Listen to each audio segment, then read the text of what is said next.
Why the future is bright, but we need anarchists to achieve it. For people who don't know, we are, since starting the early 2010s, started what is called the silent revolution in science and technology and mathematics. The reason it's called a silent revolution, even though there's been a new wave of technological innovation and discovery and a paradigm shift in philosophy, how we view certain things, right? But it's not mainstream, or it's not as popular, or gets much attention compared to the scientific revolution of the 16th century, or the technological boom of post-World War II, etc. Right? There are occasionally talk about it, like for example, big capitalist corporations like Tesla, right, with their AI technology and Neuralink, stuff like that. But that's not the point. The point is that the future is bright, but we need anarchism to actually achieve it, because when these certain technologies come throughout the 21st century, many people will not have the benefit to actually access to these types of things. Instead, only rich people will have access to these types of things. For example, reverse aging on humans is now possible. They pass human trial. A new AI technology, the GP3, they can easily pass the Turing test that may achieve consciousness. Although there are already cases in the early 2010s when AI achieved consciousness, also known as true AI, in a limited sense, like Legbot, for example, or neural resource experiment, etc. And some even argue that one of the earliest AI technologies in the 60s, according to the philosopher Daniel Dennett, had achieved consciousness. So to some extent, they already achieved it, but not in the same level as we do, right? But now we know it's possible. Also, mind uploading has become a thing because we successfully upload the mind of a worm and pass storage of memory of one slug to another. So we know it's possible now. The only difference how we can shift from a snail and a worm to a human, right? And what people praise Neuralink, the only problem with Neuralink is because it's a capitalist society, they only care profit over actual innovation. And Elon Musk, who has this tech bro mentality, gets frustrated at the slow progress because he doesn't know how brain actually works.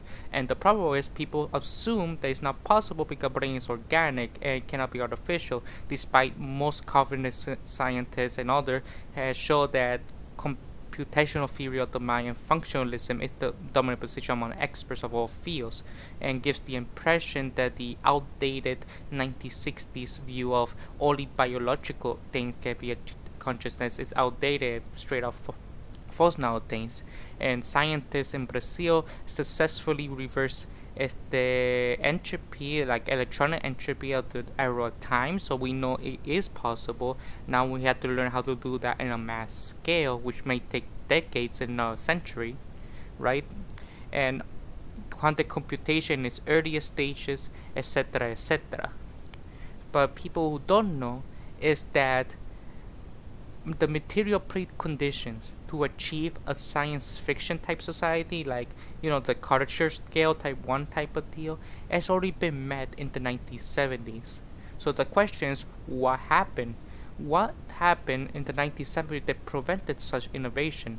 Well, you have to go back. The reason we haven't achieved scientific level of civilization, not because we didn't have the technology to do it, is because of multiple factors: political, economic, and sociological. In the end of the 1960s, there was a growing pessimism on science and technology and the technological anxiety. You see the birth of the postmodern science fiction genre, cyberpunk, and you see the dystopian films on the rise, like Mad Max, for example, right? And throughout the 70s, many things happened, like the rise of neoliberalism, like Augusto Pinochet in Chile, the conservative revolution, the new religious movement, the rise of fundamentalism of various evangelical movements from the United States, Western Europe, and East Asia. The anti-nuclear movement, which prohibit any alternative energy such as petroleum, right? The anti-intellectual movement was on the rise with a growing distrust of experts, right? The postmodernists and despite his contribution to political philosophy and philosophy of history, when it goes to the philosophy of science and stuff like that, it goes through a very anti-intellectual fashion, and in many cases, and take it to the extreme when it comes to history, called revisionist negationism, which is basically Holocaust denial is the perfect example of this approach. Right, the multiple factors happen that prevent such progress to happen, and now thanks to the internet stuff like that, we met those material preconditions to return the immediate return society that we see many of the hunter-gatherer anarchist communist societies we see throughout the world in the past and present. But like again, now with the rise of fascism again, it's gonna be delayed once more. But history has shown as well that every time there's a huge crisis, there's a boom in progress of technological response to improve less so. That's what happened to the Spanish flu.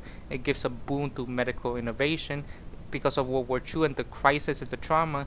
We have new birth of technological innovation, and now we're seeing that the same thing, although in a smaller scale, right? But it's still happening nonetheless. But what happened to these past 70 years not only was a technical stagnation for the past 70 years starting from the 1970s, but paradoxically speaking, we started from a permanent technological evolution, because people often forget that technology that we consider new or innovative has been around for a long time. The only reason that it's been started because of profit. For example, self-driving cars, that was first became a thing in the 1990s in Korea. Virtual reality technology for video games, they all started in the Virtual Boy. Smartphones also in the 90s. The reason they became popular, not because they didn't have the technology, it's because they care about profit. If the capitalists didn't see that as money-making potential, they will not make any progress to that technology, despite they made technology that for at the time was way too advanced, but they did it, with the exception of the Soviet Union and China and other Soviet-style countries who invested in technological innovation. Like for example, Russia in the Soviet Union, where it went from a backward feudal monarchist society, right? And 30 years later, the first country to achieve space flight. And in the United States, it took them 11 years to reach the moon despite no prior experience of spaceflight or moon travel. Right? It is possible if you let scientists do what they want without any restrictions of patents, intellectual property, trademark, money, capitalist innovation, capitalist restrictions, etc. Because again, money is the main issue. They want to do these things, but it's like, sorry, you don't have a budget, you don't have a money, a made-up concept to make power dynamics. And this is the problem. If you let scientists do what they want, they will achieve faster rate of success than you're already doing with your current economic model of neoliberalism. And the United States, the reason they went to the moon first, because they used the same Soviet model of centralized planned economy, and they still do that today. In many cases, they even nationalize some things like the news network, like PBS NewsHour, NPR, and telecommunications has been nationalized. Many cases, the U.S. Postal Service is also nationalized. So it shows you an example of what it can be do if you let a little bit of socialism, regardless which version we're talking about in this case, to actually do their achievements. But now we are in this paradoxical stagnation, but also in the same time permanent technological revolution, this silent revolution of this new technological innovation that we haven't seen in literally half a century, right? There is hope. And even though I hate Steven Pinker and his book, The Better Angels of Our Nature, how violence has been declined, although he gives credit to capitalism and the society he wants in social democracy, even though he calls it neoliberalism, he's right about this specific thing. Violence on a mass scale, like barbarism, has been on decline. People are living longer than ever. People are healthier than ever. There are progress that at the time many people did not have. But that doesn't mean everything's good, because capitalists still say economic violence is on the rise. I highly recommend Capital Ideology by Thomas Pikkety to see what I'm talking about as a response to Pinker's book, right? And people often forget as well that despite these great improvements overall, because the past will always be worse than the present when it comes to people's freedom, right? But today, despite people living better than most, economic value is on the rise, and you see people like, for example, people who are poor. Yes, they may have a television or a microwave, but they do not have access to food or do not have access to medication to help them live longer and healthier lives, right? And that's another problem people often mistake. And also, with this rise in economic inequality, especially in the United States, and despite the United States' horrific economic inequality compared to other countries, one of the best cases of economic equality in the world, and you already know how bad it is. This is the second Golden Age. So imagine countries are even worse off when it comes to economic inequality. For example, China, which is technically speaking the richest country in the world, richer than the United States when it comes to pure numbers, but over 600 million people are in poverty in the United States. It has more millionaires and billionaires than any other country in the world. There is extreme inequality. So we have to be careful, and we need a revolution, not only in a technological scientific way that's already been done, but we need a more socialist approach, but we need a socio-political revolution on the right scale. Look at Sri Lanka, the anti-government movement, or look at Iran with the protests, or look at the George Floyd protests, or in India, which is the largest protest in human history, 300 million people, or 3.4% of the Indian population, mainly led by communists, anarchists, and socialists for agrarian rights, right? So it is possible. The George Floyd protest was the fourth largest protest in human history. So it shows you the capability of the human potential if you let them do, right? And now the rise of new rights like ageism is the people are fighting against the discrimination of people based on their age, and also against sexism, and also transhumanism is becoming more popular, even though transhumanism goes as far back as antiquity, like the Towers Immortalis or the Russian cosmonists, but it has its origin in anarchist movement. Like, for example, transhumanism has its origin in the anarchist writing of William Godwin and Vladimir Kloy and Nietzsche, and with his Übermensch, and Albert Camus, the famous absurdist philosopher, right? In his book The Rebel, he actually makes a case for immortality because he believes that is the ultimate way to become a metaphysical rebel, of his consistency of praising of anarcho-syndicalism. And to give you one of the better examples, one is the final writing of Murray Bookchin. It's called The Future of the Left. In the beginning of the 20th century, the left had reached an extraordinary degree of conceptual sophistication and organizational maturity.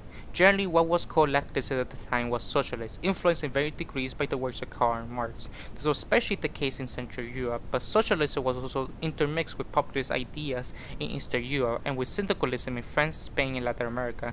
In the United States, all of these ideas were melded together, such as the Eugene Debs Socialist Party and the Industrial Workers of the World. Of the eve of the World War I, leftist ideas and movement had become so advanced that they seemed positioned to seriously challenge the system of capitalism. Indeed, a class society as such, the world from International, this the final conflict, acquired new concreteness and immediacy. Capitalism seemed faced with the insurgency by the world's exploit classes, particularly in the industrial proletarian. Indeed, given the scope of the Second International and the growth of revolutionary movements in the West, capitalism appeared to be facing an unprecedented international social upheaval. Many revolutionaries were convinced that a politically mature and well-organized proletarian would finally make conscious control over social life and evolution, and satisfy not the particularized elitist interests of the petty minority class, but the general interests of the majority. The Great War, as it was called, actually the Entenmann's socialistic revolution. Russia established a proletariat dictatorship, premised ostensibly on revolutionary Marxist principles. Germany, with the largest and most ideologically advanced industrial proletariat in Europe, went through 3 years of Marxist-influenced revolutionary upheaval, while Bavaria, Hungary, and other places experienced short-lived insurgency, and Italy and Spain at the end of the war saw the emergence of great strike movements and near-insurrections, although they never reached a decisive revolutionary level. Even France seemed to be deterring a revolution in 1917, when the entire regiment of the Western Front raised red flags and tried to make their way to Paris. Such upheavals, which recur in 1930s, appear to support Lenin's view that moribund capitalism had finally entered into a period of war and revolution, or that in the foreseeable future could end only with the establishment of the socialist or communist society. From classism to decadence, By this time, moreover, major intellectual innovators from Diderot and Rousseau through Hegel and Marx to an assortment of libertarian rebels had brought secular and radical ideology to the point where sorted into logical whole and provided a framework for a truly coherent body of ideas that gave a rational meaning to historical development, combining a due recognition of humanity's material needs with its hopes for intellectual and social emancipation for the first time. It seemed without the recourse to divine or other arcane non-human forms of intervention, humanity will finally be able to jump on its own advancing intellectuality, acknowledge and virtue upon its unique capacity for innovation to create a new world which all the conditions would set to actualize potentiality for freedom and creativity. These immediate human goals embody a Marx's great theoretical synthesis of the ideas he had drawn from the Enlightenment, as well as the new ideas he had developed of his own, could be initiated in practice by downtrodden themselves, who will be driven inexorably by the contradiction of capitalist society into revolution and the establishment of a wretched society for humanity as a whole. I should note that many of my words, inexorably, moribund, decaying, and general strikes, are drawn from literature of early 20th century leftist theories and movement. Yet whether may be the limits of this literature and its readers, as we, at the turn of the millennium, were now privileged to see its retrospect, this sweepy language was not the product of mere sloganeering. It was derived from the integrated and coherent leftist outlook and culture, and appeared on the eve of the Great War. This outlook and culture formed what we can properly call a classical body of universalist ideas, continually enlarged by the generation that followed the French Revolution of 1789 to 1794. In the years that passed, this body of ideas was steadily enlarged by experience and succeed in mobilization millions of people into international movement for the human emancipation and social reconstruction. Quite obviously, the Enlightenment goal of Lenin's prognosis with their promise of successful socialist revolution were not to be realized in the 20th century. Indeed, he was occurring since the midpoint of the 20th century. It was a very different development, a period of cultural and theoretical decadence so far as revolutionary ideas and movements are concerned, a period of decomposition, in fact, that has swept out nearly all the philosophical, cultural, ethical, and social standards that Enlightenment had produced. For many young people who profess to hold a radical outlook in the 1960s and 70s, leftist theory has shriveled in scope and content to the level of spectacular aesthetic, often focused on scary works of people like in Essay Critique, Walter Benjamin, the postmodernist Derrida, or the conspicuous structuralist Louis Lastur, as social theory has retreated from a lost debate forums on 1930s socialism to the cluster of seminar rooms of contemporary universities. Now that the 20th century has come to a close, we are justified in asking, why has humanity emancipation failed to achieve fruition? Why in particular has the proletarian failed to make its predicted revolution? Indeed, why did the once radical social democrat fail from their very inception to achieve even a majority vote in such centers as Germany? Why they, in 1933, surrendered so tamely to Hitler? The German communists, of course, were simply shut aside after 1923, assumed that we would take it seriously in that year, as a contrite target for demagogy propagandist purposes to fringe the middle class with the menace of social disorder. How, moreover, did capitalism manage to free himself from the chronic economic crisis which it seemed hopelessly mired during the 1930s? Why, especially after World War II, did it produce advancements in techniques audacious that bourgeois society is now undergoing a permanent industrial revolution, whose results are difficult to foresee? Finally, why did it come to pass that following the profound economic and social crisis of the 1930s, capitalism emerged from a Second World War as a more stable and more socially entrenched order than it had been in the past? Now that these events, so important in the predicted calculations of revolutionary Marxists, have been adequately explained in a fundamental historical sense, notably the progressive role that Marx assigned to capitalism in his stage theory of history. Instead, for years, Marxists largely expend their polemic energy for throwing epithets at each other and at other labor movements for their betrayals without asking why Marxism was vulnerable to betrayal in the first place. In more recent years, Marxism had tried to appropriate fragments of ideas that belonged to once despised utopian ideologies such as the Foucauldians, Marcos to cite the only one example, or the other alien ideologies such as syndicalism, anarchism, ecology, feminism, and communitarianism, appropriately ill-fitting ideological tenets from one or the other to repurchase their limited view of changing bourgeois reality, until what passes for Marxism today is often a pastiche of fragment patches together with a blend for basically alien ideologies. How ensured they come to pass the classical era, make it by its coherent unity revolution in thought into practice we gave away to complete decadence in an era incoherent and separate, particularly in the name of the postmodernism that equate chaotic nihilism with freedom of expression and creativity, not unlike the chaos of the marketplace itself? More born or mature capitalism? We can answer this question because we now enjoy over half a century of hindsight. With the past 50 years, we have shown us that the uniquely insurgent period 1917 to 39 was not evident of capitalist morbidity and decline. As Lenin summarized later, it was a period of social transition. During those decades, the world was turned by circumstantially created tension. The Leninist view of capitalist's dying social order seemed to indeed confirmed by reality. What this classical prognosis is supporting theoretical corpus did not take into account were various alternative developments that faced capitalism before the outbreak of the Great War, and even during the interwar period, alternatives that lay beneath the tumultuous surface of the early 20th century. The classical left did not consider other possible social trajectories that capitalism would have followed, and eventually did follow. What will make for its stabilization is not only fail to understand these new social trajectories, but also fail to see if they even friendly the emergence of news issues that extended beyond largely a worker-oriented analysis of the classical left. For one thing, what makes so much of the classical revolutionary prognosis formulated by pre-war and wartime socialism seem paradoxical is that the modern period in which many classical leftists anchored their hopes for revolution was still not even a period of mature capitalism, let alone one of dying capitalism. The era before the Great War was one in which mass production, republican system of government, and the so-called bourgeois democratic liberties were still emerging from the quiescence of pre-capitalist form of craft production and commerce, state structures ruled by royal families and courts, and economies in which enabled landlords such as German Junkers, British aristocrats, and Latin grandees coexist with a huge, technically backward peasant population. Even where most great estates were owned by bourgeois elements, as in Spain, their management of agriculture was conducted largely emulated the different economic habits that characterized parasitic agrarian elites of the pre-capitalist era. Capitalism, while it was the dominant economy of the United States, Great Britain, Germany, and more ambiguously France, and only marginally in other European countries, was still subverted culturally and even structurally to elite strata, often based on kinship that were more feudal than bourgeois, marked by the rentier militaristic value to distinguish a warring era. In effect, even modern industry, while becoming essential to the development of major nation-states in the early 20th century, was still anchored in a craft peasant social matrix. The ownership of land and a small-scale workshop, often family-managed, formed the transitional feature of social status in a very status-ridden world such as England, Germany.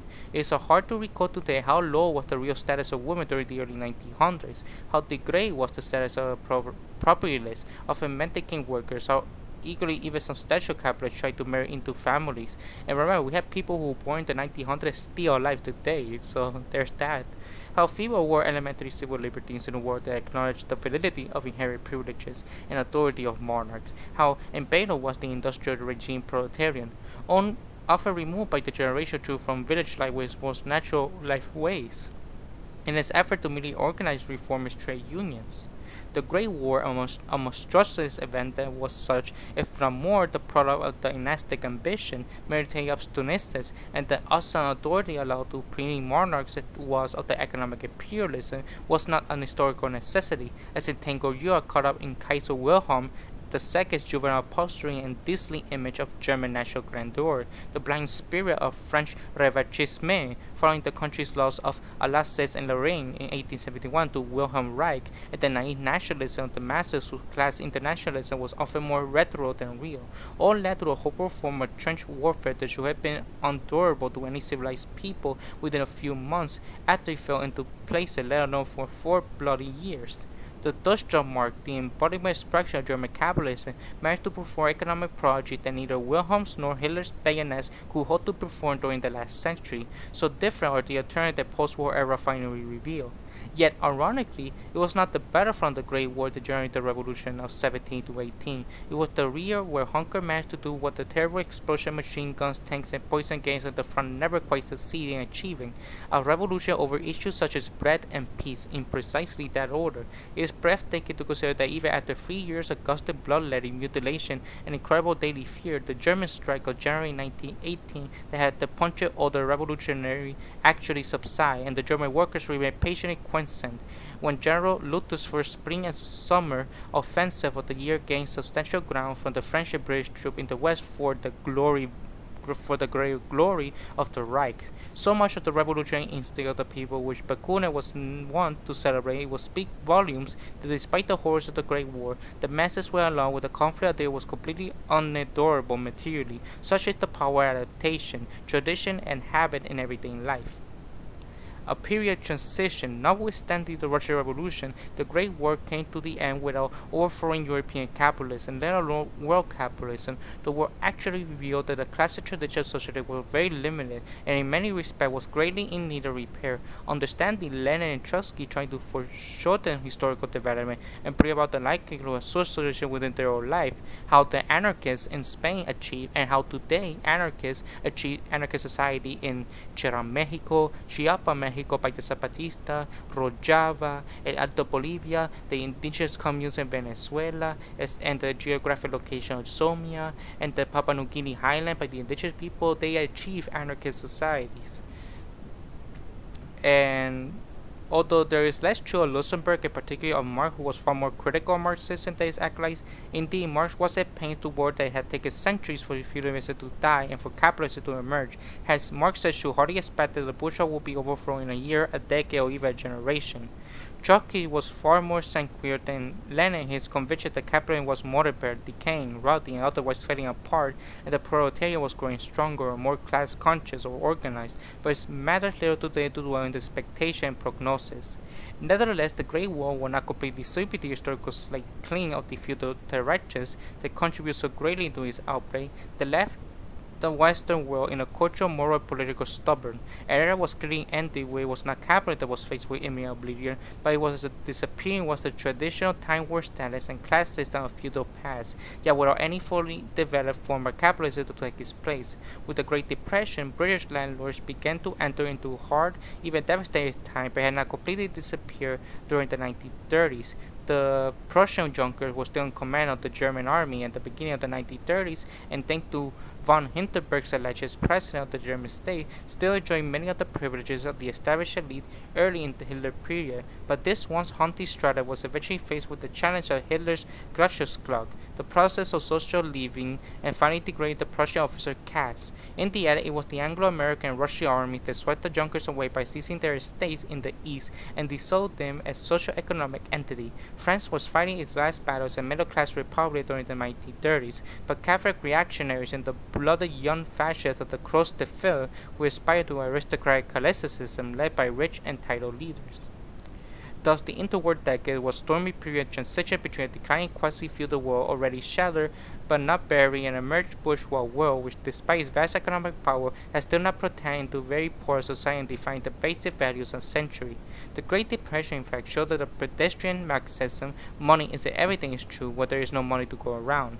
Indeed, the Depression threw much of the world, especially the United States, into this disarrayed world that resembled its own hectic popular era of the 1870s and 1880s. Hence the flare-up of trade unionism, violent strikes, great demonstration, and red agitation that swept over America and Europe during the continents in the 1930s. In this socially hyperactive but intensive period of social tension between the old and new, when the ruling class as well as the dominant mass live in murderous antipathy toward each other, history unlocked the door to revolutionary upheavals. Amid the uncertainty of tension-filled world, the fulfillment of Marx's dream of democratic workers' system of government seemed achievable. As a result of the tension that existed within the interwar period, it appeared that capitalism had collapsed economically and worldwide movement towards a democratic, possibly libertarian socialist society was achievable. But to create such a society required a highly conscious movement with an able leadership and a clear-eyed sense of purpose.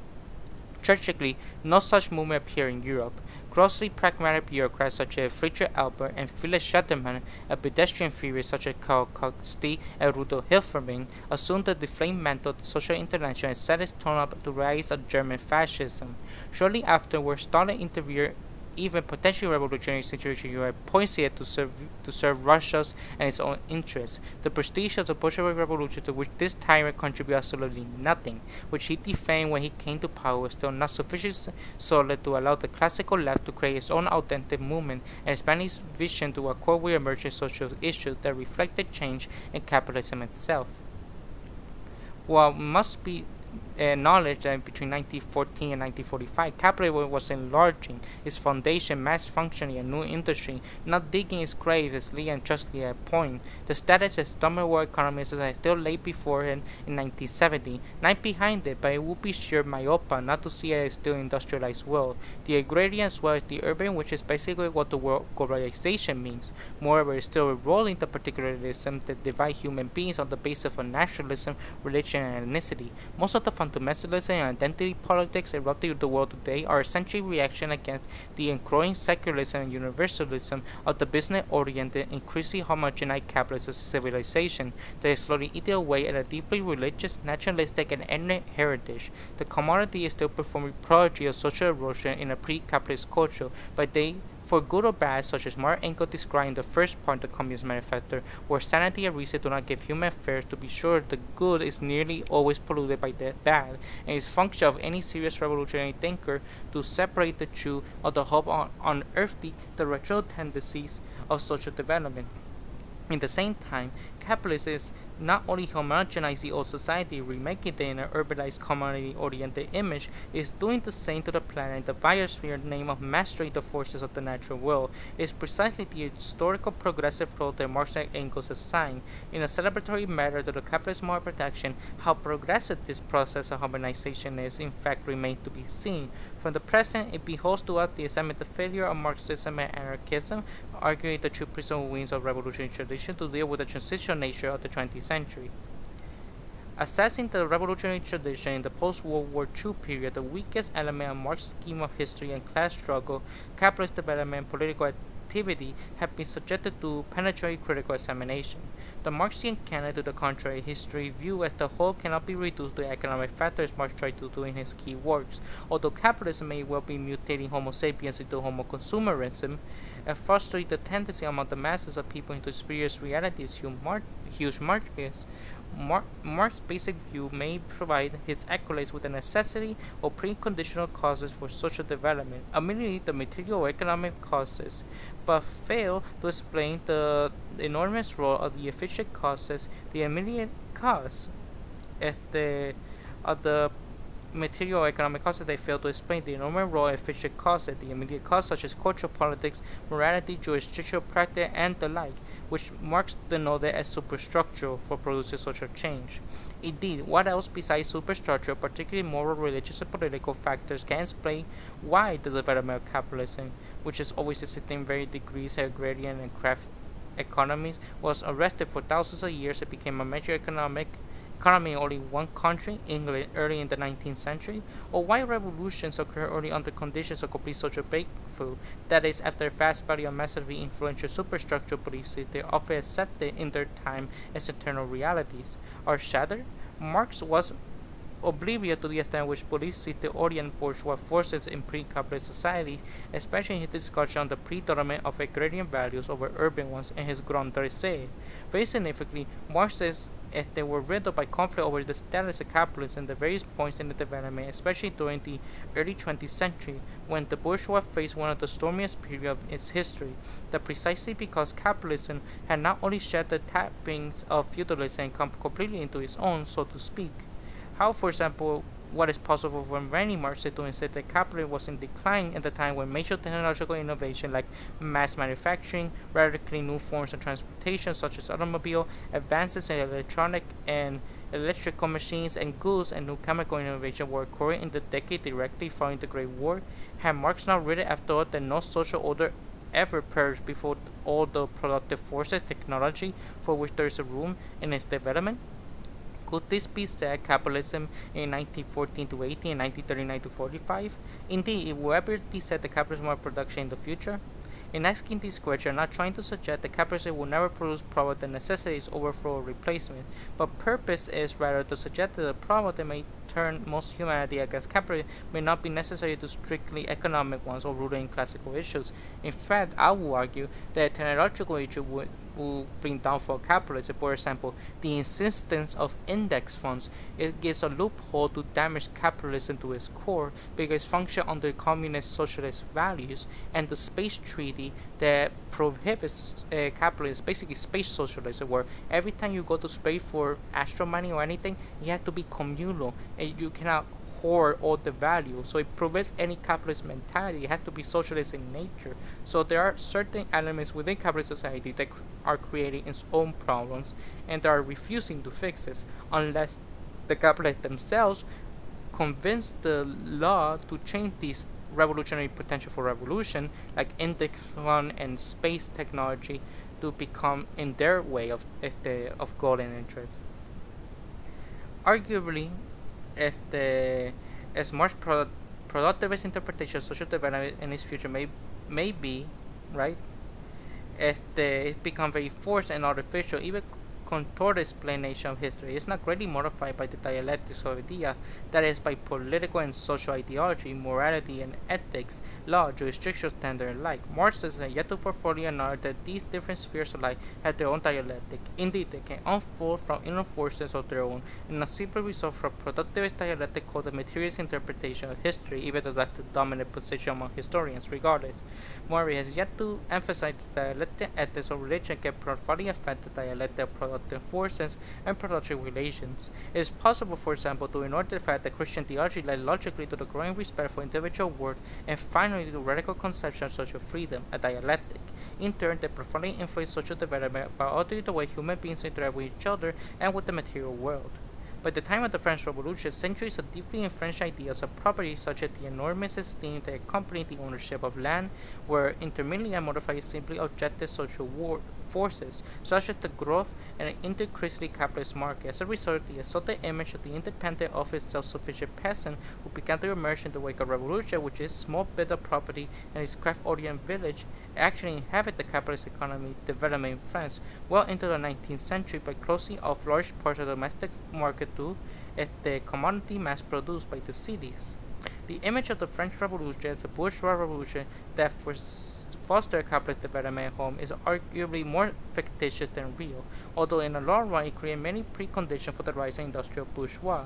In short, by inducing the dialectic of history along the overwhelming productivist lines, Marx easily deceived himself as well as his most important followers, notably Lenin and Trotsky, about capitalism mobility by assuming that the bourgeois had finally prepared all the economic preconditions for socialism and was prepared to replace by socialism. What he ignored was that many of the problems of contradiction and antagonism may be imputed almost exclusively to capitalism, where in fact the product of lingering feudal traits the society had not shed. Moreover, the seemingly superstructural institution and value that had characterized pre-capitalist society play a major role in defining a seemingly predominant capitalist society that was still booming. On this score, the anarchists were right when they called not so much for economic improvement of the proletariat as for its moral development being vital to the formation of a free society, improvements that the Marxists largely brushed aside as issues that fell within the domain of private life. As Marx and Marxism also fail us when they focus overwhelmingly on working class, even enhancing its social weight by pursuing elevating transparently petty bourgeois elements such as salary white-collar employees to the proletarian status, when industrial workers are eventually declining numerically, nor does the authentic proletariat, which assumed an almost mystically class status in the heyday of Marxism, act as though is a uniquely hegemonic historical agent in the conflict with capitalism as a system. Nothing proved to be more misleading to the advanced industrial countries of the world than the myth that the working class, when appealed to its economic classes, would see beyond the immediate condition of its given life ways. The factory and bourgeois form of distribution, exchange, it consistently adopted the reformers program designed to gain higher wages, shorter after working days, longer vacation, and improved working conditions still thunderous events related to revolutionary action.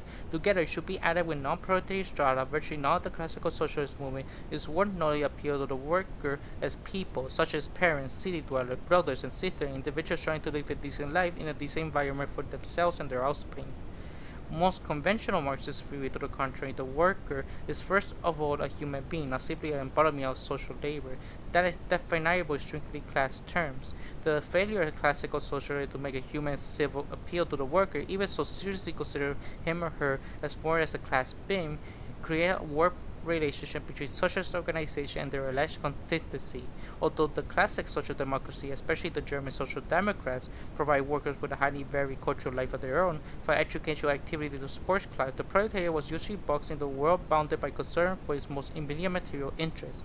Even pre-World War II cultural center of the socialists, such as the Casa del Pueblo establishment in the Spanish socialists, it was fed primarily into discussion of the exploitation and degradation by the capitalist system, which in any case is experienced daily in the factory and workshop. The attempt to redefine the proletariat and make a majority of the national popular laws lost credibility when capitalism began to create a huge salariat of office employees, managers, salespeople, and an army of service, engineers, advertising, media, and government personnel who see themselves as a new middle class deeply invested in bourgeois property through stock bonds, real estate pensions, and the like, however minor these may seem by comparison with the big bourgeois. Finally, a very significant failure of Marxism, what I call the building a revolutionary movement, was its commitment to status acquisition and maintenance of parliamentary power. In the late 1870s, Marx and Engels developed into republicanism. Notwithstanding Marx's encomiums to the Parisian communards and their quasi-anarchist vision of the confederal form of government, what is often ignored is that Marx disclaimed these encomiums shortly before his death a decade later. Doubtless, Marx's vision of republic was marked by a more democratic feature than any that existed in Europe and America during his lifetime. He would have favored the right to recall deputies at all levels of the state, as well as minimal bureaucracy and militia system hopefully based on working class recruits, but none of the institutions in tribute to the social state were incompatible with those of the bourgeois democratic states. Not surprisingly, he believed that socialism could be voted into power in England and United States and the Lendlease and list which Engels years later added France. In vowing that only insurrection and complete restructure of the state were compatible with socialism, Lenin, Lusberg, among others, especially Trotsky, decided to depart from Marx and Engels' political ideas in their later years, at least in trying to work within Republican institutions. The earlier Social Democrats were more consistently Marxist with their revolutionary critics. They viewed the German Revolution of 18 and 19 as an indispensable parliamenting to create a republican system that will open peaceful but more significant institutionally sound road to socialism. That workers' councils such as Russia, Soviets, and German Rata were more radically democratic made them as institutional measure frankly more akin to anarchism, and certainly Bolshevism than through a parliament elected by universal suffrage. Although younger Marx would have found state structural council more to his state, there is little to show his later writings, apart from his rotation to the anarchist features of the Paris Commune, that he would have smashed the state, to use Lenin terminology, to the point of rejecting parliamentary government. Does this mean the anarchist precepts Bastani chose centuries ago provide a substitute for Marxism? After 40 years of trying to work with this ideology, my own very considered opinion is that such a hope, which I entertained as early as the 1950s, is unrealizable, nor do I feel that it is due only to the failure of the so-called new anarchism. Spawned in recent years by young activists, the problem raised by anarchism belonged to the days of its birth, where writers like Proudhon celebrate its use as a new alternative to the emerging capitalist social order.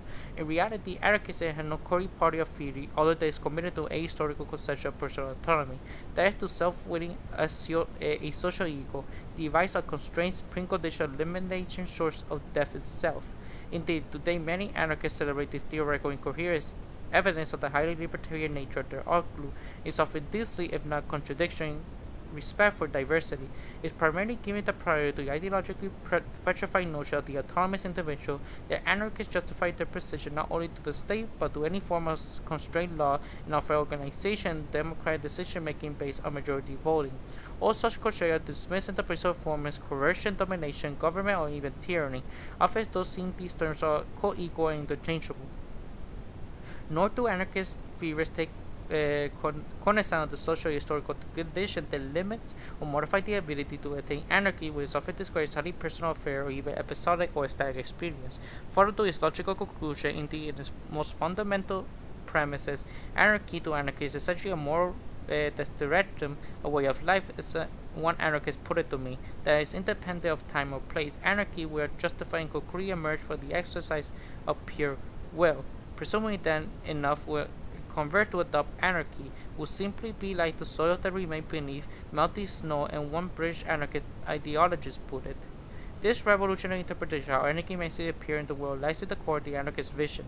Anarchy will appear and has always been there, as Isaac Putin, the most prominent figures of the Spanish anarchism in the 1930s, but its safe day was concealed over the ages by historical imposed layers and institutions, a French experience and value that are typified by the state, civilization, history, and morality. Somehow it must merely be restored to its uncertified path to like a hidden geological stratum.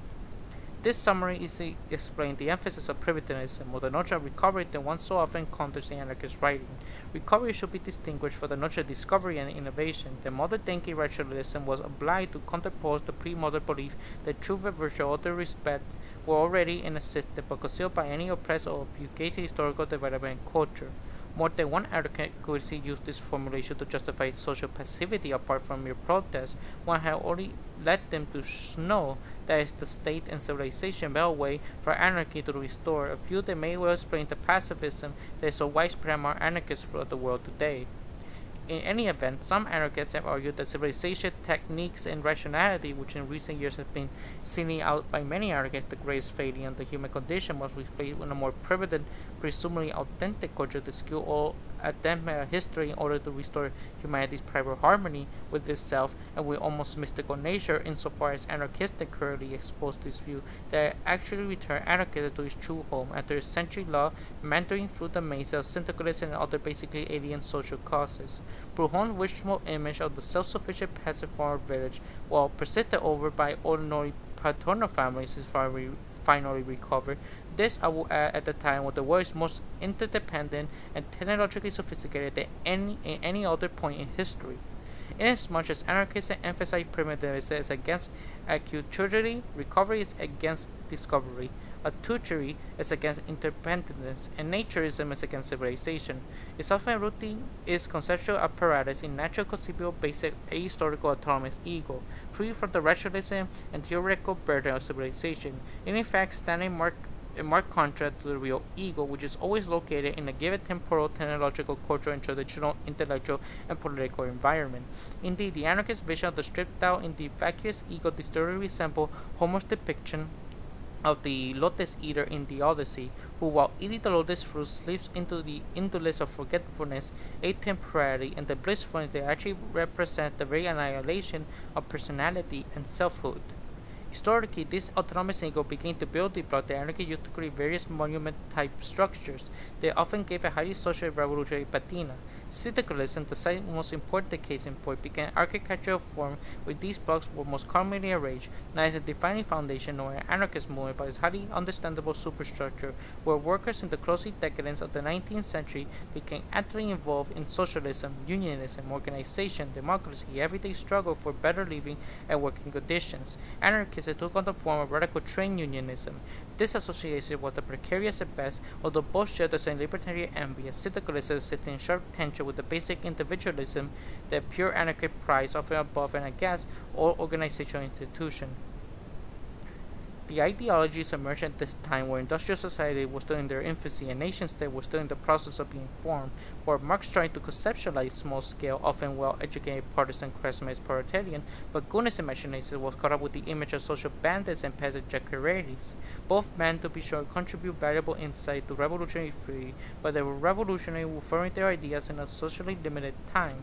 They could hardly be expected to anticipate the problem that emerged during the hectic century that followed them.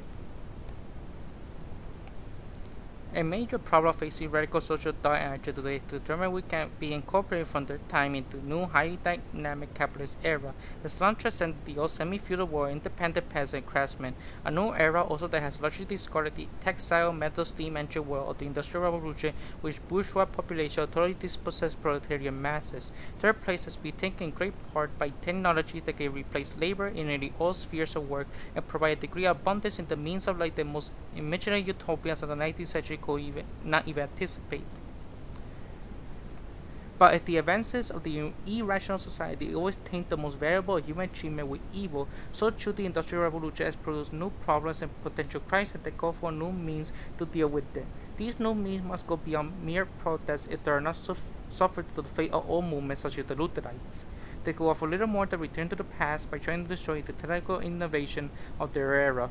Any assessment of the revolutionary tradition immediately raised the question of the future of the left in social environment that is not only beset by new problems but demands new solutions. What can incorporate the best of the revolutionary tradition, Marxism and anarchism, in ways and forms that speak of kind problems that face the present time?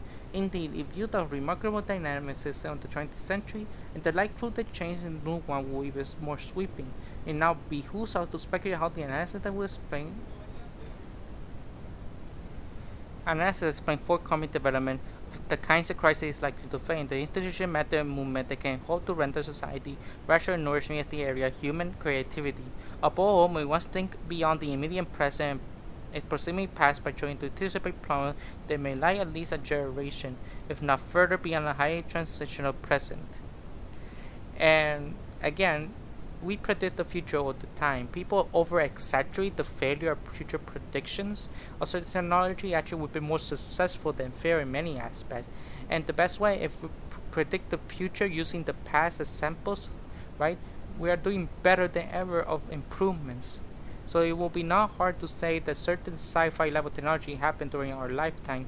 In fact, people born as early as the 1920s may witness them themselves, assuming some of them reached supercentenarians, right? Capitalism and globalization, while remains very contemporary Marx writing even after a century and a half, is the insight they bring to the nature of capitalist development. Marx fully explored the competitive forces that inherit the buyer-seller exchange, a relationship that under capitalism compares the bourgeois to continually expand its enterprise and operation. Even since the capitalist economy became prevalent over a sizable area of the world, it has been guided by the competitive market imperative of grow or die, leading to continued industrial expansion and the consolidation of competitive conserve into ever larger quasi-monopolistic complexes, with the process of capital concentration culminating in the worldwide economy under the tutelage of a few or a single corporate entity, thereby determining the process of accumulation and bringing capitalism to an end, or will capital expand, that is globalization, so level market differential the exchange of commodity or the source of accumulation becomes impossible? These are serious topics of discussion during the heyday of classical Marxists that remain conundrums today. Today we can say for certain that the existing quasi-monopolistic complexes furiously accelerate the rate at which society undergoes economic and social changes, not only to further expansion at an ever-increasing pace, either annihilating or absorbing their competitors, but the commodities they produce and resources they devour at every corner of the planet. Globalization is not unique to modern capitalist industry and finances. The bourgeois has been eating its way into isolated and simply self-constrained culture for centuries, either directly or indirectly transforming them. What is unusual about present-day globalization is its scale, which is occurring to the far-reaching impact it is having on culture and once seen to be insulated from modern commodity production and trade from a nation-state sovereignty. Now, the presumably quaint strengths of Greek capitalist people have been turned into marketable items due to the utility of Western tourists who pay a exorbitant price to enjoy the presumably privileged item to experience. Marx and his followers consider this process of expansion industrialization and market regulation to be a progressive feature of the capitalist stage of history, and they expect that they will be eventually eliminate all pre-existing territorial, cultural, national, and ethnic ties and replace them with class solidarity. Although he was right with the existence of the internet, which functioned under the principle of anarchist communism, instead of purely class, it's just synthetic of class, race, gender, center, and unified.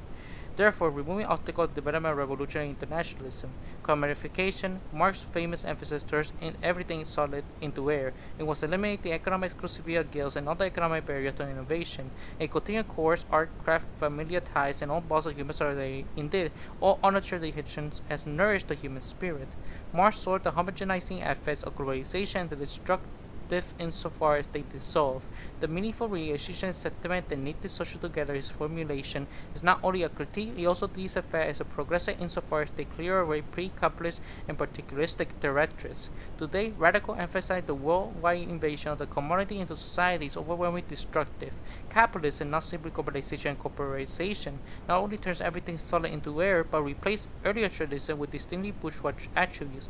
Implicit in Marx's remark was the belief that globalized capitalism will provide a future with clean slate in which to inscribe the outlines of rational society. But as capitalism right is mentioned of uniquely bourgeois value, it creates potentially monstrous development that may well undermine social life itself.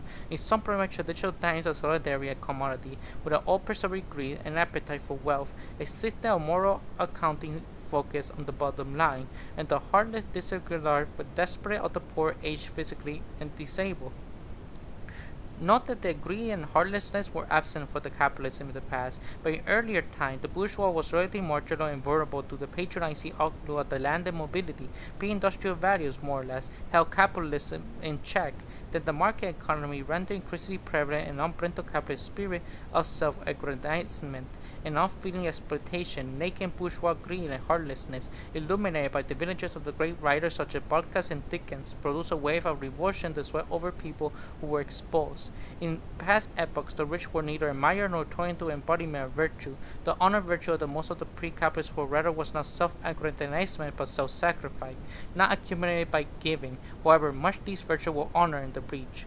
But today, capitalism has penetrated into all aspects of life: greed and incoordinate appetite for the wealth, an accounting mentality and distasteful view of poverty, and affirmity have become a more pathology. Under some circumstances, the bourgeois traits are celebrated symbols of the beautiful people and more subtly of yuppified baby boomers.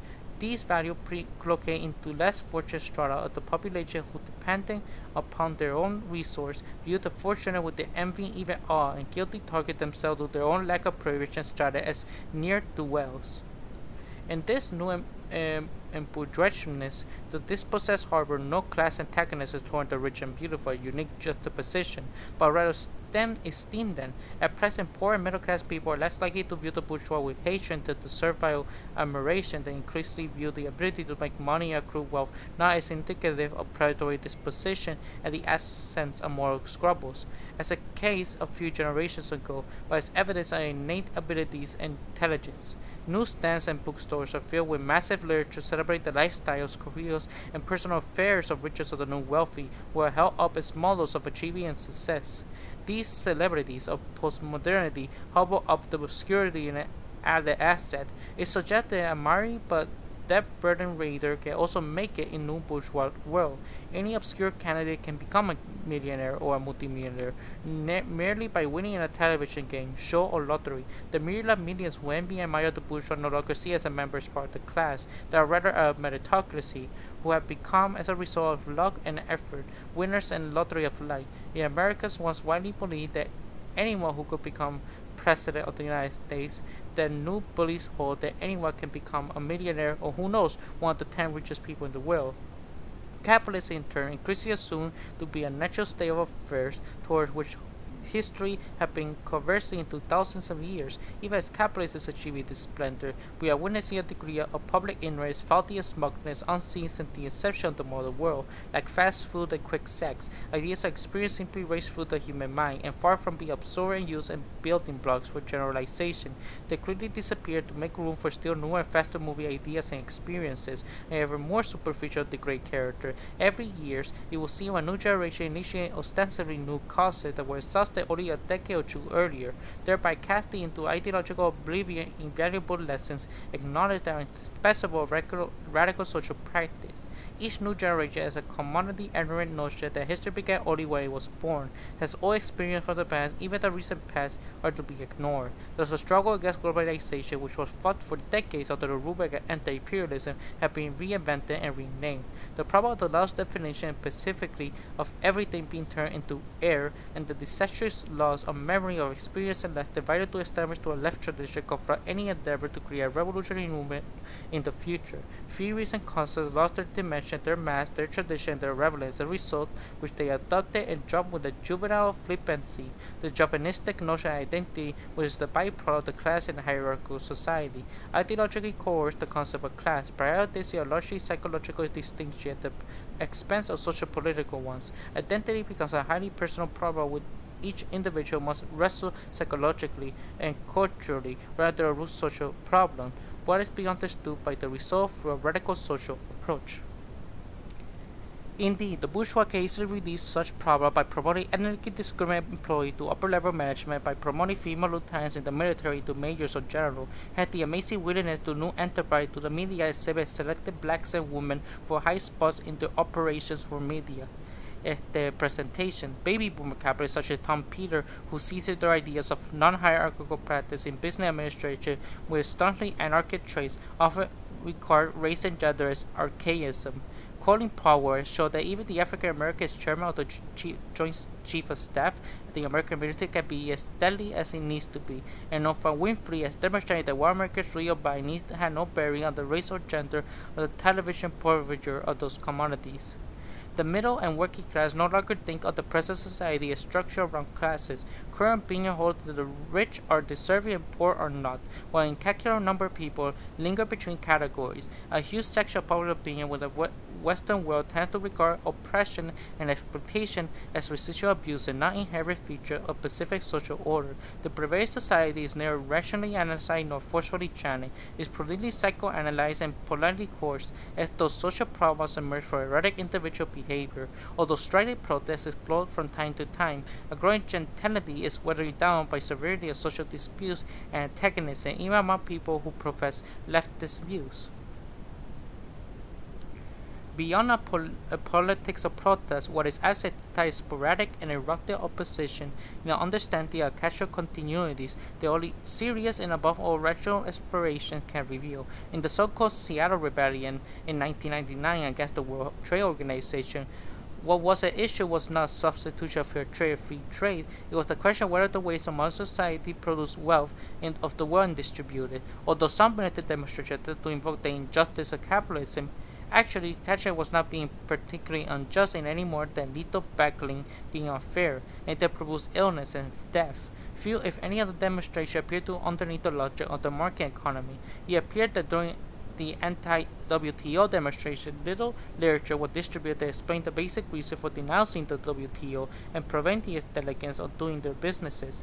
Indeed, the demonstration in Seattle, like the one in Washington, D.C., following several months later, however, well meant create the illusion the act of mere disruption, which became increasingly stagnant stage, can do more than moderate the access to the globalization. The Washington demonstrate, in fact, was so negotiated character that the police allowed the demonstrators to walk across the chalk line as a mere symbol of illegality. They allowed themselves to escort into buses as arrestees.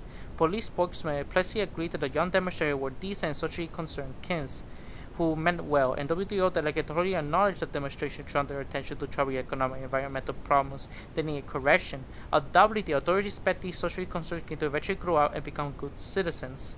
The demonstration appeared more like a catharsis that aroused protest. Demonstrators hugged each other lovingly and more in the abstractly clothing unwittingly turning themselves into cultural oddities. If anything, they separate themselves from a general public rather than relate to it.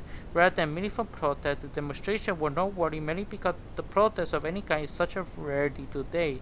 The limited number of participants seem to lack in-depth understanding of what the WTO represents. Yet the protest capitalists is simply the voice of opposition to abstract noun, which itself tells nothing about capitalist social relations, their dynamics, and their transformation into the structured social forces. The prerequisite of doing them and finding the any alternative essay to replace them, few demonstrate appear to know the answer to these questions, that they cast state corporation multinational, as though these are not the unavoidable outcome of historic forces of capital production. Would the dangers of globalization be removed from the world if the corporation would scale down in size? More fundamentally, could smaller enterprises even have been prevented from developing into industrial, commercial, and financial gains will not differ from the modern multinationals? My point is less to advance criticism to the question and extent which Seattle Washington demonstrate adequately understood the problem they were dealing with. Indeed, what is the demonstration meant to demonstrate? It must not only protest but also confront political power, popular power, even in a incipient form. Demonstration or mobilization of a sizable number of serious people who take into the street intend to let authorities know that they earnestly oppose certain action by the powers that be reduced to juvenile antics.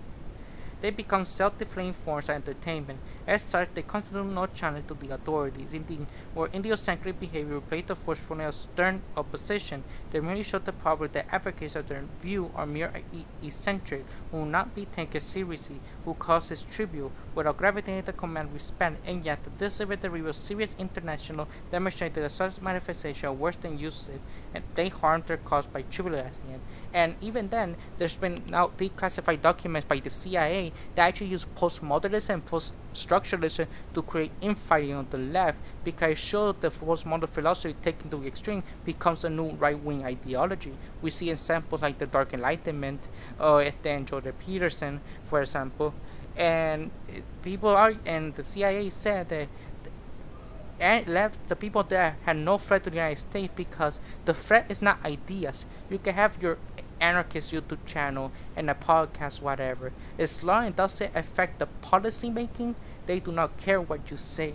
So we need a truly militant revolutionary movement of armed struggle, clandestine movement, illegalism, insurrectionism, propaganda of the game, diversity of tactics, because truly a peaceful approach becomes a failure from the start. A politics of mere protest, lacking pragmatic content, proposition authority, a movement to give people direction and continuity, consists a little more than events, each of which the beginning and an end with a little more.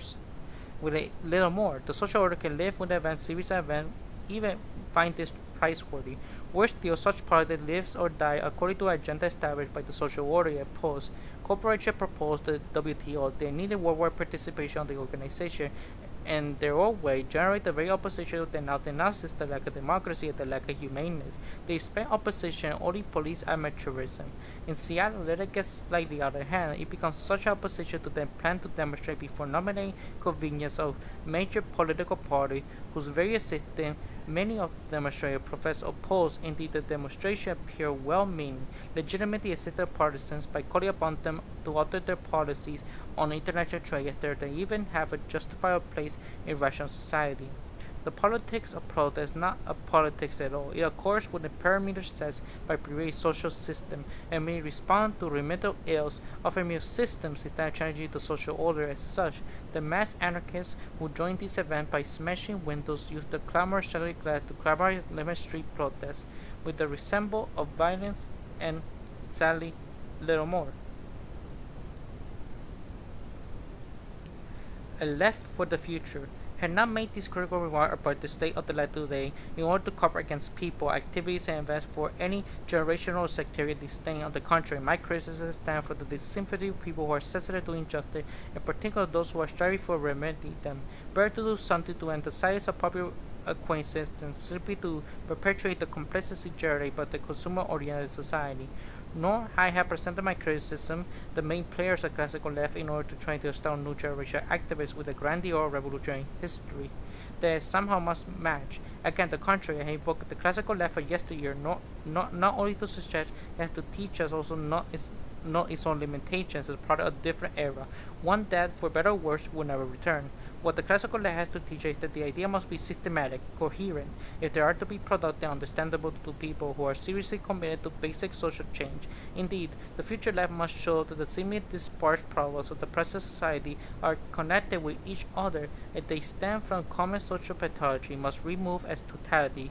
Moreover, no attempts to change the existing society will ever be basic unless we understand how its problems are interconnected and how the solution can be resolved and can be reduced to humanity's potentiality for freedom, rationality, and self-consciousness. By coherence, I do not mean only a methodology or a system of thinking to explore the basics. Rather, the very process and attempt to link together various social pathologies to common causes, and the result in their totality is an ethical endeavor to declare that humanity has a potentiality to freedom, rationality is unconscious, and the significance that its potentiality is not being realized or actualized today leads inseparably to the mandatory society justifies a system according to the step which is actualize these norms. Any endeavor to assess society such as in achieving freedom, rationality, and self-consciousness, make an explicit judgment, erase the serious question of what a society should be within the rails of material cultural limits. It constitutes a reasonable ideal of the social development raised for all thinking people and that up to now has kept alive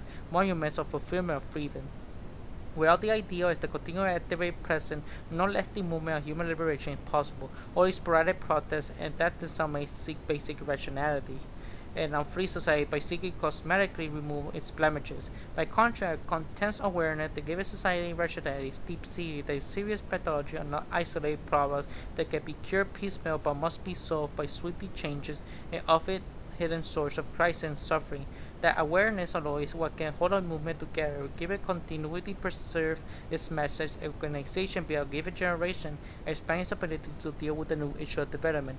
Too often is the idea that meant to yield the certain practice is then transported into the academy, a sphere of enriching a curriculum, and of course generate jobs for the growing profession, such as being the unhappy fate of Marxism, which won an eventual creative body idea and now acquire academic respectability, the extent that is even regarded as worthy of study. And some, at the same time, routine use of the word activist raise problems that unintentionally can be regressed. There has been action without theory and insight into the nature of social ills and understanding and measure indeed result then. Can the activists even act meaningfully effectively without drawing upon the rich body of experience and ideas that grew up over the years that can show us the dangers and pitfalls that lie before the surface, or that the strategies that have been tested by earlier generations? What likely direction the capitalist society developed in the coming century is that the most basic problem is racing for humanity. Is there any special sector, class, or in society might appeal and how to create a revolutionary movement? What kind of movement institution was created that will play a leading role of social change? Do we need a well-organized movement and will and all our hope for change occur spontaneously? Or especially such co-ops, alternate enterprise and the like, or do we have to build political entity? And if so, what kind? What is the relationship of revolutionary movement to these new political entity? How should powers that situate institutional in the direction of society find what ethical considerations should guide us in our efforts? Marxism failed to form an adequate picture of the worker as a many-sided human being, and indeed fetishized him or her to the point of absurdity. It did not normally see workers as more than economic entities, rather than endowed them with semi-mystical properties. Revolutionary agents possess a secret power to understand their interests and unique sensitivity to radical possibilities of existing society. Rosa Luxemburg, Karl Lipsiker, Leo Trotsky, the secret propaganda, and even around the world all-time social democrats, is the sense they held some socialist judgment of workers in awe and viewed them in remarkable revolutionary power. The worker could also become fascist or reactionary was inconceivable. This mystification has not entirely been dispelled, and even so, we must ask what part of society can play a leading role in radical change today. The fact that a leveling role of Western capitalism and the increased development of struggle and even vaguer lines that oppose a vista much different from the which once hypothesized the classical left. The technological level industrial revolution was highly labor intensive. The brutal exploitation of labor and the simplification of the work process, with its consequent destruction of skills by the continued division of labor, made it possible for Marx and other figures to single out the proletariat as a principal victim of capitalism and the principal agent of its demise. Although many traditional factories are still with us, especially the third world, in Europe and North America, they're given way to highly skilled and differentiated system of production. Being new strata can no longer be regarded as the most elastic way as workers in any industrial sense. Such people are even becoming the majority of the working class, while the industrial proletarian is visibly becoming an even smaller minority of the population. For the present, at least these workers are well paid, often receive salaries rather than wages, and oriented taste, and far removed from a working class outlook and disposition to hold the leftist social views. Capitalism, in fact, created the base of the populist party, hopefully a radically and ultimately revolutionary one.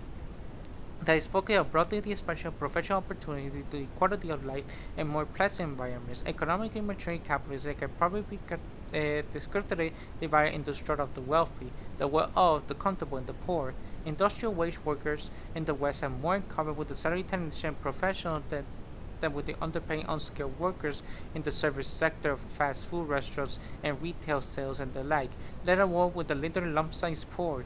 In the absence of economic crisis, social dispute may focus on fears of crime, shortcomings in public service and education, the decline in traditional values and the like. More fundamentally, these populace include fears of environmental degradation and the disappearance of open space and the great consequence of once human-scale commodities. Indeed, a community life in all of its aspects. For more than half a century, capitalism managed not only to avoid chronic economic crisis of the kind of Marx expected, but also the cultural crisis that potentially had highly exploited character. As a system, capitalism is one of the most understandable, unstable economies in history, and hence is always unpredictable. But equal uncertainty is the traditional radical notion that it must sleep with unfading regular into periodic crises as well as cryonic ones. The general population in Europe and the United States has displayed a remarkable confidence in the operation of the economy. More than 40% of the US family have now invested in the stock market, and accept its huge swings without being swept up by panics such as affiliate financial markets in the past. A strictly class-oriented politics based on industrial workers has receded and left now faced with the imperative to create a populist politics that reach out to the people as they are today, in anticipation that can now more easily be radicalized by each of the concerned communities, their civil liberties, their overall environment, the integrity of the supplies of food, air, and water, not simply by a focus on economic exploitation and wage issue. The important economic issue cannot be overstated, but especially in the period of relative well-being, a future life will be successful only to the extent that it addresses the public as a people rather than a class. A population who this has at least as much to do with freedom, quality of life, and future well-being as it does with economic crisis and material insecurity. By the same token, a future life can hope to exercise influence only if it can mobilize people on the issues that cut across the class line. From Marx today until the Depression and fascist decades in the 1930s, the principal victim of capitalist exploitation appeared to be the workers at the point of production. The First Revolution will argue allowed the peasant to gain greater control of the land, and the Democratic Revolution in the 18th century granted the lower middle class a major place in all spheres of French society, but they left one class unsatisfied, the emerging industrial proletariat, which was subjugated to harsh working conditions, prevented from organizing, and suffered from declining standard of living. Engels portrayed a working class life based on the English proletariat 1844 at the height of the First Industrial Revolution. Marx argued that the concentration of capital and displacement of workers by machine would create insufferable misery in the factories of England and the continent. This anti-capitalist vision was predicted into belief the proletariat material condition of life will worsen steadily while its numbers will increase to the point where it becomes a majority of the population. By the late 19th century, however, these predictions were falling short. By 1950, they were wholly discredited with the sophistication of machinery, the imperious electronics, the spectacular increase of motor vehicle production, the rise of chemical industry, and the like proportion of industrial workers to population life was diminishing, not rising. Moreover, due to the large part of the struggle of legal trade unions to improve the living conditions of proletariat, in particular the conflict between capital and labor, was being significantly mutated. Marx says that there was clearly boxed into the class relation of a historical limited period, the era of the First Industrial Revolution. Far from becoming proletariat or declining to a minority of the proletariat as Marx had predicted, the middle class retained the psychology and consciousness of people who could hope for an ever higher status. The proletariat, as many have been in reality often called by real bourgeois, the British bourgeois was and remained to a great extent convinced that it was a privileged place in the market economy, and entertained expectations that could climb upward on the social ladder of the capitalist system. If anything, the working class has made sufficient gains to expect its children equipment with a better education than their parents to step outward in life. Small property owners are invested by families in financial market. Workers now describing themselves as middle class, with the nuance that hided the dignity of labor as working families, combating exclusive expression like workers and toilers and laborers, and once implicitly hinted the existence of class struggle now used with increasing rarity or not at all. The sharp line that once distinguished the plant's accounting office from proletariat now being burned ideologically and eaten away at working class consciousness. Notwithstanding Marx's theory of history as a class struggle, with its many truths, a class is no more authentic to the consciousness which is his view of reality. No worker is truly a class being. However much he is exploited when he views social life in bourgeois terms, the bourgeois learned this fact quite early when they exploit ethnic, religious, gender, and craft division within the proletariat as a whole. Hence, the blue-collar or white-collar worker is a class being according to how she thinks of herself, related to her boss, whose expectation in life. A worker without competitive class consciousness is no more exploiter proletarian for all practical purposes than a policeman is an ordinary worker. A radical intellectual mystification of the worker has its origin in the imputation that consciousness follows being. That is, when the worker recognizes that he is exploited, the capitalist is the social enemy. What does this mean for the future of the left? Unless capitalism unexpectedly coalesces into major chronic crisis, which is technically what happening right now, the left must focus on the issues that are interclass in nature, addressing the middle as well as the working class. But the very logic of its growth dying imperative in capitalism might be producing ecological crisis that greatly imperil the integrity of life on this planet. The outpost of factory and the raw material industry, the destructive agricultural practice, the consumption pattern in previous part of the world are simply the highly complex ecological ties that emerged over the millions of years of natural evolution. Reducing highly fertile area to concrete landscapes, turning usable water into increasingly degraded resource, surrounding the planet with carbon dioxide later that threatened to radically change the climate. The opening dangerous holes in the ozone layer, river lakes, and oceans are becoming garbage dumps for poisons and life-inhabited waste. Almost every tangible component of daily life, from the food on the dinner table to the substance used to the workplace, is becoming polluted with the known or potential dangerous toxicants. Cities are growing into fast-produced protein environments whose populations are larger than those of many nation-states only a few decades ago. The equatorial belt or geographical forest, the surrounding the planet's land areas, and the large part of temperate zones are being deforested and denuded to their complex life form. Yet for capitalism, the desolate for its mindless expansion would be foment to commit social suicide. By definition, capitalism is the imperial economy that would cease to expand. The problem may be the creator for the humanity as a whole. The problem that transcends class differences can easily become the base of the vast critique if the current environments are willing to raise their concern to the level of radical social analysis and organization, not around saving the select pieces or around the vices of automobile manufacture, but around replacing the existing industrial economy by a rational. The fact that nuclear industry still exists must be seen not simply as abuse or a matter of stupidity, for example, but as an integral part of greater whole, the need for industry or cooperative economy to grow and outcompete its rivals. Considering the success of the chemical industry, it probably will use the toxicants in agriculture, the growing output of automobile and petroleum industries. All must be seen as a result of the inner workings of the different entrenched system. Not only workers, but the public must be reduced in the reality that our emerging ecology problems stem from our irrational society. Issues such as gender discrimination, racism, and national chauvinism must be recast, not only as cultural and social regression, but as evidently else produced by hierarchy. A growing public awareness that must be fostered that oppression includes not only exploitation, but also domination, and it is based not only on economic cause, but on cultural particulars that divide people according to sexual, ethnic, and similar traits. Where these issues come to the forefront to form a patent abuse that conscious revolutionary movement must expand their implications to show that society, as they say, is basically irrational and dangerous. Such a revolutionary movement needs a distinctive body of tactics designed to expand the scope of the issue. However, reformers it may seem at first glance, steadily radicalizing and giving the potential revolutionary thrust, they will make no agreement when liberals and bourgeois retain existing order. If the solution of specific environment problem seems fairly pragmatic, the movement must regard as a step for widening a partly open door and they can show the entire ecological problem as a systematic and exposed as such to the public view. Thus, a revolutionary movement should insist not only on blocking the structured nuclear plant, but shutting down all nuclear plants and replacing them with alternative energy sources that enhance the environment. It should require no limited gains and conclusive rather than clearly link a given demand to the need for basic social change. The same strategy applies to the use of chemical in agriculture. Current agriculture methods of growing food, the manufacture of harmful means of transportation, the manufacture of dangerous household products, and indeed every item whose production and use the basis of the environment and degraded human value. Uh, Programming issues and prospect. I have examined the elsewhere reason why power cannot be ignored. A problem that believe with the Spanish anarchists can be conceived the popular movement can power without agency can provide without guidance. A revolution led the to advance the protest demonstration. A revolutionary demonstration must absolutely confront the proper organization. I seek not of an ad hoc planning group, but rather creation maintenance an organization that is enduring structure and broadly pragmatic.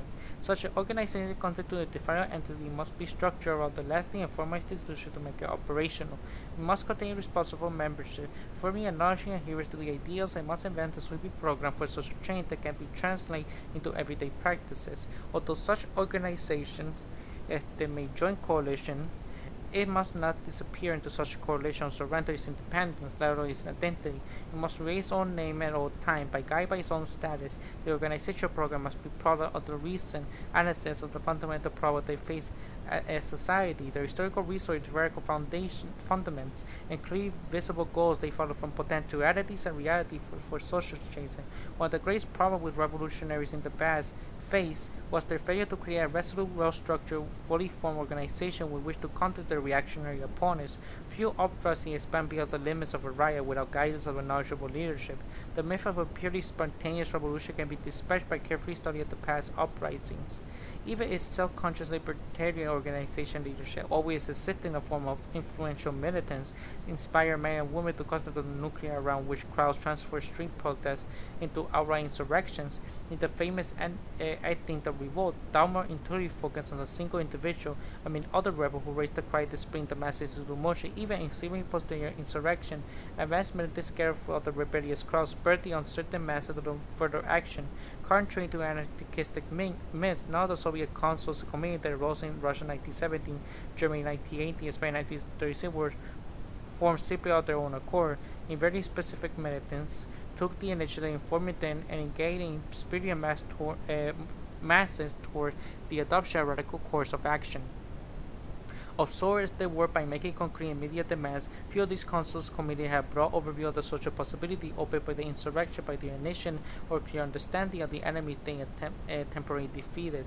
By contrast to the bourgeois statement knew only too well how to organize themselves due to their considerable experience as entrepreneurs, political leaders, military commanders, but the workers too often lack the knowledge and experience to value the developing an overview. It remains a tragic irony that the insurrection that were not defeated outright by superior military forces often froze into immobility once they took power from their last enemies. It really took the organizational step necessary to retain their power. Without a theoretical training, the military organization that had developed a broad social vision of its task would have worked practical programs for completing the revolution they had initiated. Revolution quickly fell apart in lack of further action. Their supporters, zealous of their outset and for a brief period after soon flourished, became demoralized from what to for outgoing program, lost their elan. They were crushed physically. We see many examples. A future lab must carefully study these tragic experiences to learn how to resolve these problems of organization and power, like we see the curse in Rojava with democratic federalism. Such an organization cannot be convenient party and find a comfortable place in parliament to extend without losing its revolutionary elan. The Bolshevik party structure as a top-down organization that fetishized centralization and internal party hierarchy exemplified the way a party can really replicate a state, become a bureaucratic and authoritarian entity.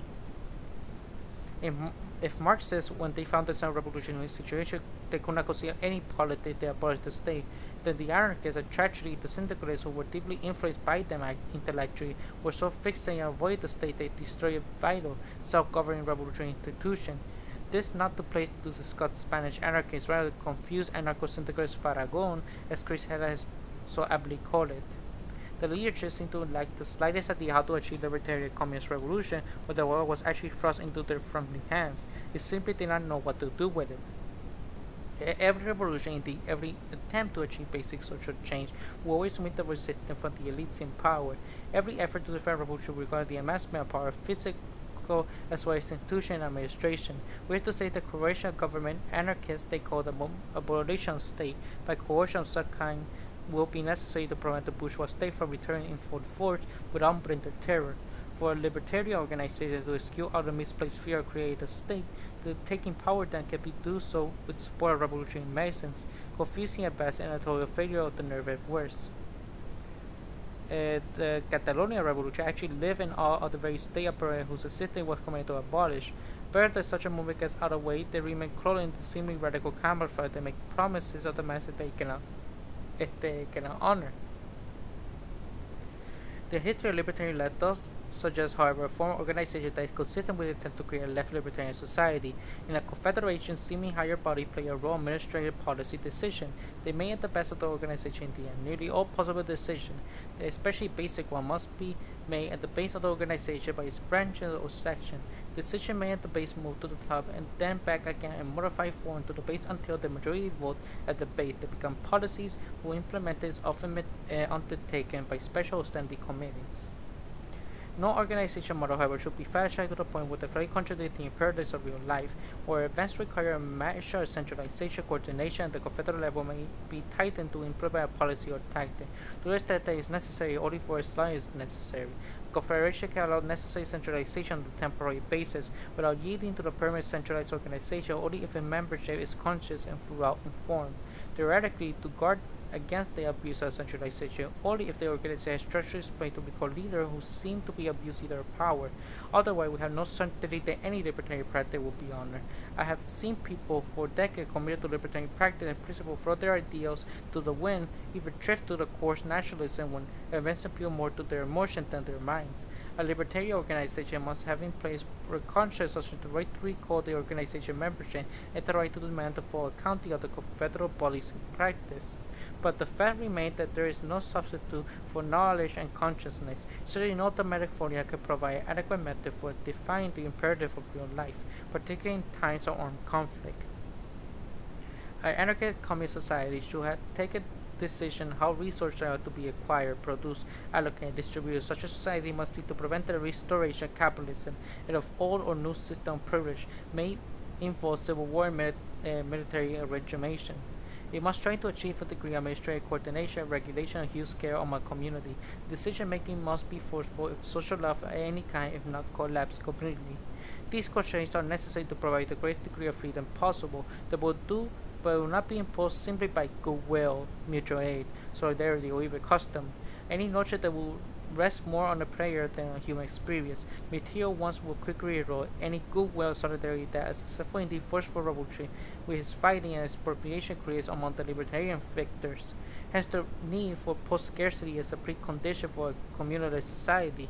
In the Catalonia revolution, many of the new society collectivized, all flying the black and red flag of anarcho-syndicalism, and into plenty competition with one another for raw materials, stagnation, even markets and profits. The result was they had to be socialized by the CNT, that is, trade union had to exert control to equalize the distribution of goods and the availability of costly majority, and oblige rich collectives to share their wealth with poor. Later, this authority was taken over by the Madrid nation state for reasons of its own.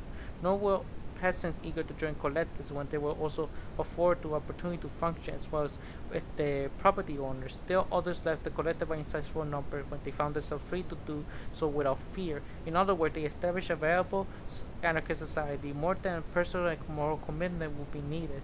Least of all, these extreme precarious variables that are based in human nature and instinct from mutual aid. The power to achieving is one of the most untheorized aspects of the repertoire. The communist maxim from each according to the ability to each according to his need presupposes sufficient of goods and had the complex technological development. These achievements will close agreement with Marx's emphasis that investment in the instruments of production are precondition for communism. The success of libertarian communism then depends profoundly on the growth of productive forces over many centuries on the increased availability of the means of life. History is filled with countless examples. These natural scarcity or limited resources allowed people to popular government into kingly estates, captives into slaves, born into subject judges, free peasants into serfs and the like. No such development like excesses of his kingly rulers do not turn into brutal despots. It will be miraculous. We can be seen judgment of these society, their state, their present method. It is evident that our progress has occurred, and equally important that our circumstances differ profoundly from theirs. Where famine was once a normal feature of life, we today shocked when no effort is made to feed the starving. But we are shocked only because we have already developed the means to produce a sufficiently disallowing indifferences to scarcity. In short, the circumstances had changed profoundly. However, unjust the distribution of the means of life may continue be. Indeed, we can say the distribution unjust is averted that only society can eliminate material scarcity and create potentially a sport scarcity society can make. Thus, our expensive vision of freedom today had their preconditions, minimally technological advancements. Only generations that had not experienced the Great Depression can know the preconditional basis for our more generous ideologies. Particular thinkers such as Marx gave a more systematic thinking of history and contemporary social affairs, but will let the follow true libertarian use of resources at our command and create a society that is democratic, anarchist, based on popular assembly, confederation, and sweeping civil liberties, or will follow the course of increasingly stated, centralized, and authoritarian. Here's another history of dialogue that comes to play. The great tradition of freedom that will elaborate over time by unknown revolutionaries and by libertarian thinkers like Bakunin, Kropotkin, and Malatesta. We thus face with a legacy that unfold attended with other, a material one, an ideological one. Let us be frank and acknowledge that these legacies are not well known or easily understood, but from them we can wave an ethical approach to social change that can give our endeavor definition and the possibility of success. For one thing, we can declare that we should be humanity's potentiality for freedom. Rationality is self-consciousness, is to be actualized and guide our social life. We confirm what should be on the basis of decisively real material possibility and reasonable ideological ones. Knowledge of what should be, if reason to be guide our behavior, becomes the first driver to make social change and to boost rational society. With our material precondition in place and with reason to guide us to actualization of potentiality, not be a rational society, we can begin to formulate the concrete step that the future life will be obliged to take to achieve its end. The material precondition be demonstrable at hand, and reason fortified by knowledge of the past endeavor to produce a relatively rational society, provide the means to formulate the measure means to step by step to produce a new life that is relevant to the foreseeable future. An ethical compass for the left, far from obscure reason and fear, a future life that is made from us certified grounded on the relationship to the past and future relationship of the present, and lack of philosophical equipment to interpret events past and present render to the theoretical insight, fragmentary and benefit of contextuality and continuity, nor it will be true show how specific events to a larger whole are linked them together in a broad perspective. It was the American intention, I should know, the introduction markets the idea of systematic and unifying form, not any personal disposition on his part for totalitarianism. The world in which he lived had to be shown that capital accumulation and bourgeois unrelated concentration of industrial resources were not product of greed, but vital necessity for enterprise in a sharply competitive economy. One can project the alternative to the present society only by investing rational alternative to the existing orders of things, alternatives that are objectively and logically based on humanity's potentiality for freedom and innovation, and respect for the ability of human beings to project themselves beyond their given circumstances, to rationally create their world and their social relation, and to fuse innovation with ethical judgment because the basis for actualizing a rational society. The what should be is induced by reason stands on the higher plane, truthfulness and oneness, that does to existential pragmatic what is. Frequently speaking, the contrast between the what should be and what is elaborated and challenged by mind as well as by experience lies at the heart of dialectic. Indeed, what should be, by sitting on judgment of the vitality of the given choice dialectic development of the biosphere with dialectical development of the social sphere, it provides the basis of determining what a society is rational and to what degree is rational content. Absent such a criteria had no basis for social ending apart from the egocentric and fictitious anarchic and highly suggestive treatment I choose. A social ethics cannot remain suspended in the air without objective foundation, comprehensive evolution from primitive to increasingly sophisticated, and the correct content to support its development. Moreover, without objective potentiality that sits in judgment of existential reality is distinguished from rationally conceived reality, we have no way to derive an ethic that goes beyond mere personal state. Why to guide us to understand the nature of freedom? Why is the freedom superior to mere custom or habit? Why is the free society desired to a slave not part from the taste and opinion? No social ethic is even possible to let no desirable without procedural concept behavior that is primal roots of realm of potentiality, and the inception of the human evolution, through the evolution itself, the level of rational discourse, but a continuous supply by the dialectically driven out, to the foundation for revolutionary movement, dissolved into an anarchic vacuum of personal choice, the model into what is good for me constitute the good, and the truth, and that is that. As much we apply to deal what is with the institutional facts of life, including capitalism, is dialectically derived truth, as Hegel might put it, and must always remain our guide, precisely because it defines a rational society. Abandon the rational and we reduce to the level of mere animality, which the course of history, the great struggle of humanity, for emancipation intended to free us, is to break faith with history, conceived as a rational development towards freedom and innovation, and diminish the defining standards of our humanity. If we see drifting, is not for the lack of compassing a map by guide ourselves toward actualization of uniquely human social personalities, which leads us to another premise of our quanti-social truth, the importance of dialectical thinking as our compass. This logical constitutes both the method and substance of an educated process of reasoning and founding, induction into procedure and immediately elicit the implicit traits that lend themselves to rational actualization, namely freedom and innovation. A deep ecology once challenged me by asking why freedom should be more desirable than unfreedom. I replied that freedom is developed generally through various phases of a sense of life, which real choice is a form of maintenance to recreation environment by intellectual and innovation can be baked for a world that is more habitable, humane, and created than any achieved by interplay and natural forces. Indeed, to rephrase a famous axiom of Hegel, a point can be reached in a free society where it's not free, is not real or actual. Indeed, the test for dialectical thinking is to separate rational from arbitrary, external adventures in which in all forms endeavors to demand considerable intellectual course as well as insight. Thus, the consequence understands the great dovetail with the rational movement of history, insofar as understands the unifying decomposite world made up of rotting city-states and parasitic monarchies, and just had thought to it. But the expulsion of Mongol horsemen from the steppes of situation contributed no more to the rational course of events than did, say, a decline in rainfall over North Africa that turned the vast forested area into a green formidable desert.